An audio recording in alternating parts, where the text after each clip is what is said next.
Hello mga katris! Ngayong araw po ay tuturuan po namin kayo gumawa ng dishwashing liquid. Si Papa ko po ay bumili po sa online shop ng solution. Ayan po, binuksan na po namin, in-unbox na po. Isang box po ay meron pong 3 packs ng solution. 1 liter po lahat yan. Ayan na po. Ihalo lang po namin sa 5 liter na tubig. Tapos, hahaluin lang po namin ng whisk.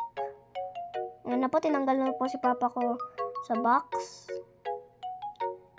Yan na po, sinalin na po namin dun. Yan po, gumamit na po kami ng whisk.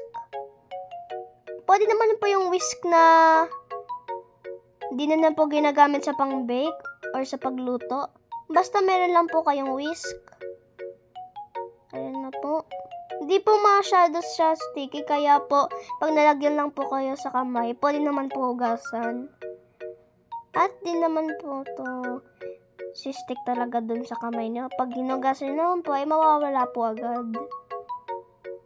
Ang scent po niyan ay lemon na may kasamang aloe vera. Ayan na po, hinahalo na po ni Papa ko. Tumulong din po ako. Ayan na po, mabilis po ako maghalo. Haha. Para po akong Harry Potter. Ako po yung Harry Potter na gumagawa ng potion. Pang-healing, tsaka superpowers. Ayan po yung pangalan nun.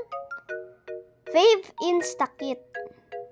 Ayan na po yung ginamit po naming whisk.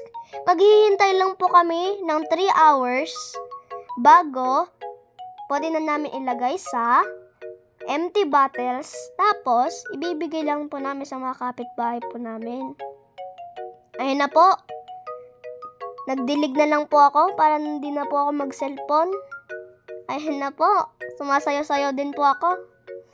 At di ko naman sinayang ang oras ko. Kasi nakipaglaro din po ako kay LJ at saka kay Zylene, ang aking mga friends.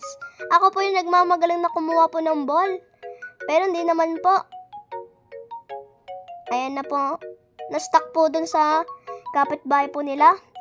Ang nilalaro po namin ay Kipi-Api dun po sa cartoon na Bluey.